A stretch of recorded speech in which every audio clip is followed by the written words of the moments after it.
भक्त नामार्थ नासने और सब भूत प्राणियों में विद्यमान भगवान सब में आत्मा के रूप में है। जब तक आत्मा है तब तक सब कुछ है, और आत्मा चलेगी तो घर वाले भी कहते हैं जल्दी उठाओ, फिर देर नहीं करनी, क्योंकि संबंध किससे है? आत्मा का आत्मा से है। शरीर से किसी का कोई संबंध नहीं रहता है।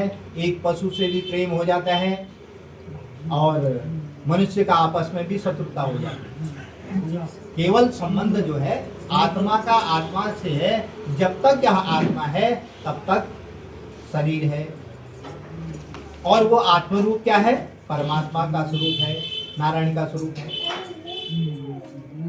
भक्त नामार्थ। और जब भी कभी कष्ट आता है, साधारण रूप में आप देखो, जब भी कोई रास्ता नहीं दिखाई देता है तो भगवान का नाम अपने आप हृदय में आ जाता है, हे भगवान। और जहां जैसे ही वह भाव से नाम हृदय में आता है, वैसे ही कोई न कोई मार्ग मिल जाता है। इसलिए भक्तों के दुखों का नाश करने वाले आराध, अगर कठिनता में जब हम उसका स्मरण करते हैं तो हमें मार्ग देने वाला बन जाता है। इसलिए भगवान को भक्त नामार्थ नासने कहा गया है। ऐसा स्तोत्र सुन करके नारद जी भगवान से कहते हैं, भगवान क्या है? आप इस प्रकार से अनंत हैं, आदि मध्य और अंत से रहित हैं। ऐसा सुन करके भगवान कहते हैं, नारद किमर्थ आगतोऽसि त्वं किंन मनसि वर्तते तथ्यस्व महाभाग तत्सर्वं कथयामिते। नारद, भगवान कहते हैं, नारद तुम किस लिए आए हो और क्यों इस प्रकार से मेरी स्तुति कर रहे हो? जबकि सब जानते हैं नारद जी क्यों आए, लेकिन फिर भी पूछ रहे हैं। और नारद जी कहते हैं, भगवान मृत्यु लोके जना सर्वे नाना क्लेशं नाना तत्कथं समेना सलोकवान् तत्त्वं सर्वं कृपाया। नारद जी कहते हैं, हे भगवान आप सब जानते हैं, उसके बाद भी अपने भक्त को नाम देना चाहते हैं, क्योंकि भगवान सीधे किसी के लिए कुछ नहीं करते हैं, वो एक माध्यम बनाते हैं। आज नारद जी को माध्यम बनाया है संसार के कल्याण के लिए। इससे नारद जी कहते हैं, भगवान आप सब जानते हुए भी मुझको नाम देना चाहते हैं, तो मैं बताता हूँ। मैं आज तीनों लोकों का भ्रमण करते हुए जब आया तो जैसे ही मनुष्य लोक में आता, मृत्यु लोक में पहुंचा, वहां की दयनीय स्थिति है। क्या है? मनुष्य मात्र स्वार्थ के कारण अपने सब को भूल रहा है, अपनत्व को भूल रहा है, नाना योनियों में उत्पन्न हो रहा है, नाना प्रकार के क्लेशों से युक्त है और दुख को प्राप्त कर रहा है। भगवान उनके उस दुख को दूर करने का कोई उपाय बताएं। तब भगवान कहते हैं, साधु प्रस्तुया स्वलोकानुग्रह कांक्षा यत् कृतामुचे मोहात् शुद्धं वदामि ते वृत्तिमस्तु महत्पुण्यं स्वर्गे मृत्यु च दुर्लभं तव स्नेहया वत्स प्रकाशत् ते धुना सत्यनाश्यम वृत्तम सम्यक विधान रक्ता शुद्धं सुखं मुक्ता परत्र मोक्षं वाप्नुयात्। भगवान कहते हैं, हे साधु, हे नारद, तुमने संसार के कल्याण की कामना की है, उससे मैं बड़ा प्रसन्न हूँ। इसलिए तुम्हें मैं बताता हूँ एक सुंदर व्रत। व्रत माने क्या है? खाली भूखा रहना व्रत नहीं है ना। कई लोगों की आदत है, आज सोमवार का व्रत, आज मंगलवार का, आज बृहस्पतिवार का है। उसका महात्मा मालूम ही नहीं है। व्रत क्या है? व्रत माने है 3 प्रकार की पवित्रता, मनसा, वाचा और कर्मणा। मन से पवित्र होना, वचन से पवित्र होना और कर्म से पवित्र होना। देखो, जिस दिन हम व्रत धारण करते हैं ना, सबसे पहले हम मन से पवित्र होता है। अगले दिन से ही लहसुन प्याज इत्यादि भी त्याग देते हैं।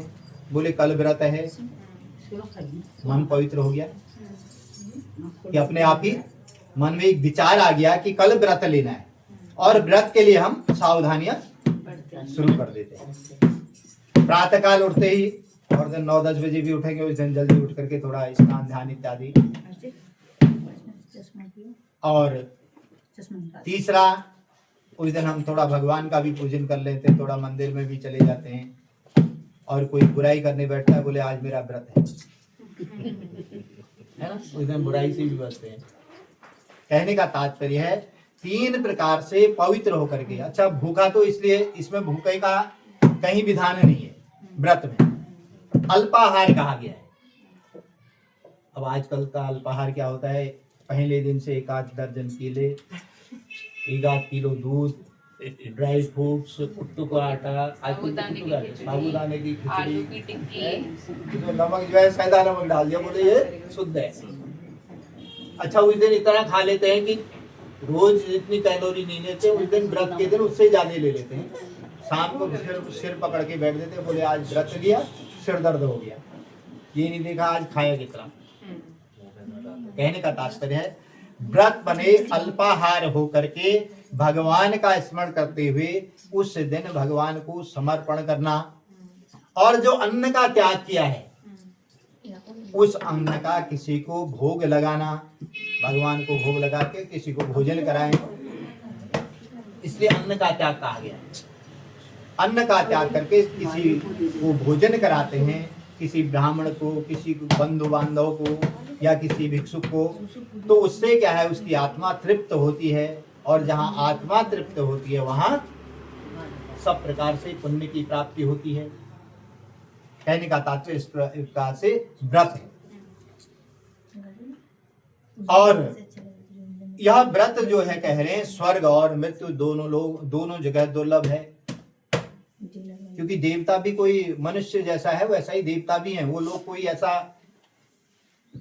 वो नहीं है कि वहां से दोबारा फिर जन्म नहीं होता है। देवलोक ऐसा है, हमसे थोड़ा अच्छे कर्म किए वो देवलोक चला गया, देवता बन गया। और आना सबको इस कर्म भूमि अर्थात इस मृत्यु लोक में आना है। यहाँ से अच्छे पुण्य किए वह उत्तम लोगों को गया, वहां से पुण्य क्षीण हुए दोबारा फिर यही जन्म होता है। यहाँ इतना है कि उसके अलग अलग कर्म के अनुसार उसकी यहाँ स्थिति दिखाई देती है। जो अच्छा कर्म करके गया होता है, अच्छे लोग से आता है, उसको अच्छा घर बार मिलता है, धन धान्य से परिपूर्णता होती है, परिवार में सत्कार्य होते हैं, और वो उसको करता हुआ भी उत्तम लोग कहा जाता है। अगर उसके बाद भी अच्छा घर, अच्छा परिवार, अच्छा साधन मिल गया, उसके बाद भी वह कर्म नहीं करता है, तो फिर वो अधोगति को जाता है। ये कर्म का फल है। अधोगति माने नरकों की प्राप्ति है ना। नरक और स्वर्ग यहाँ भी हैं।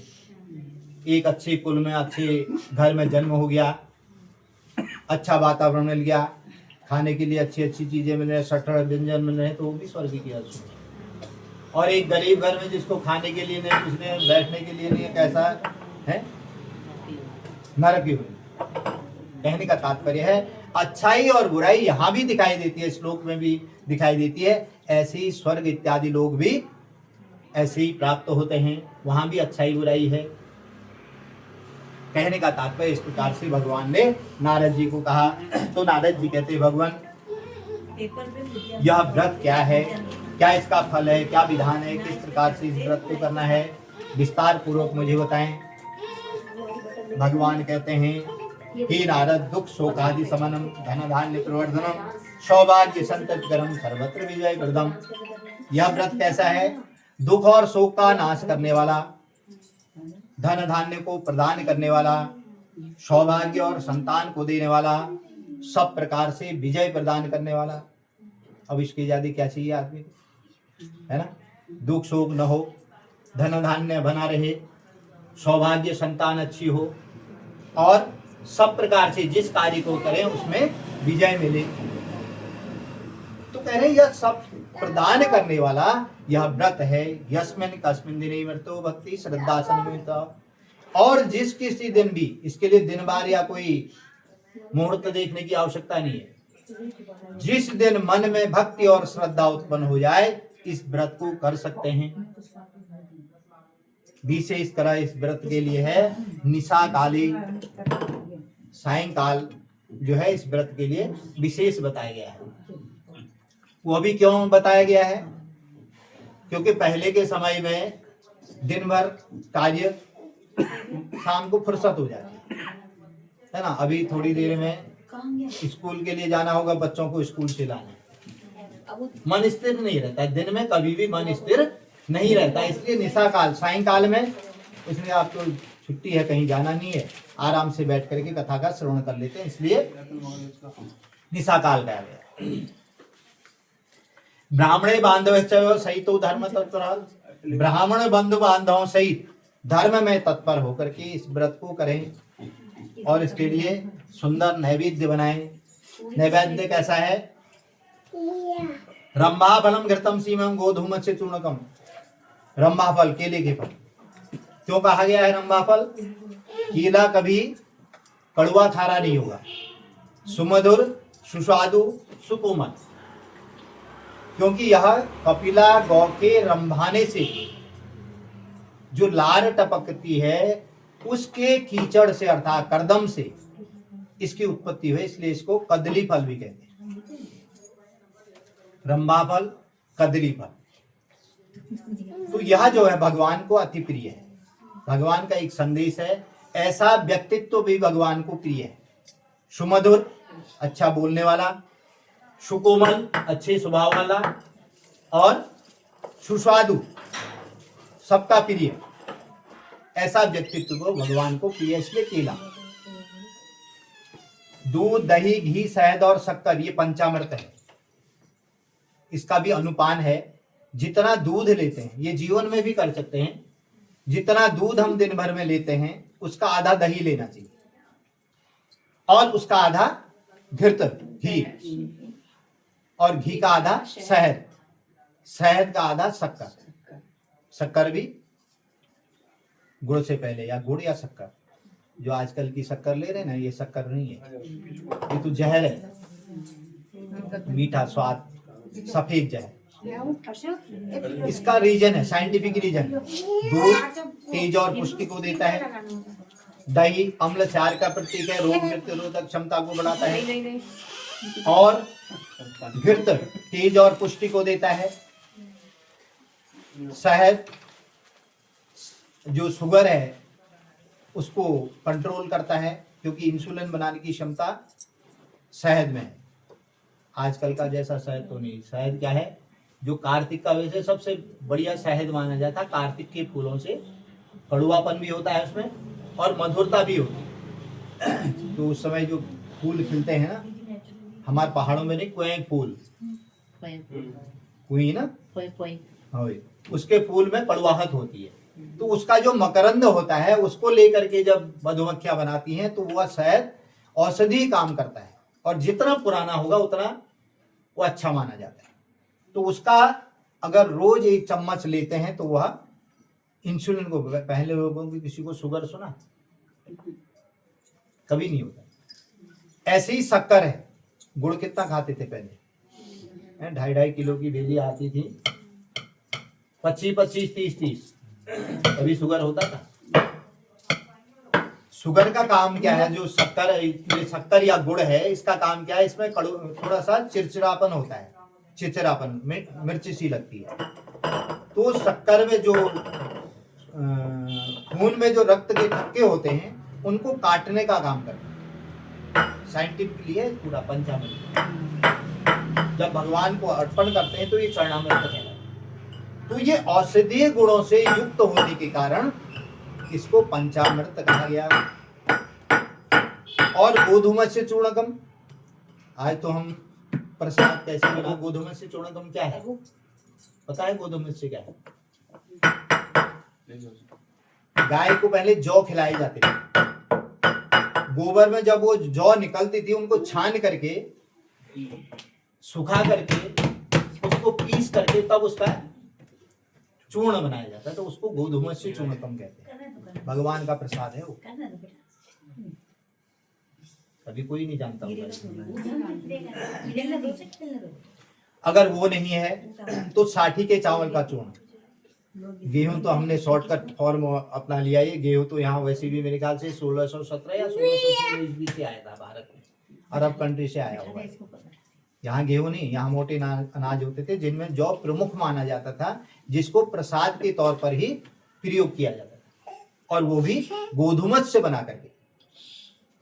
तो कहने का तात्पर्य इस प्रकार से, अभावे शाली चूर्णवाद शर्करा व ग्रस्तता, अगर जो गोधूम से चूर्ण नहीं है तो उसकी जगह साटी के चावल का चूर्ण, गुड़ या शक्कर, इसको प्रयोग करके सवाय के हिसाब से भगवान को अर्पण करें। सवा माना हो, सवा मुट्ठी हो, सवा नाली हो, सवा शेर हो। सवा माने एक से थोड़ा अधिक, वो एक श्रद्धा का प्रतीक है। जैसे किसी को भोजन कराते हैं ना, कहते हैं ना एक रोटी और ले लो, एक बार नहीं डालते, बोले एक बार नहीं, एक बार और ले लो। वो श्रद्धा है, समर्पण का भाव है। जहां जीवन में समर्पण है वहां सब प्रकार से सुख है ना, चाहे वो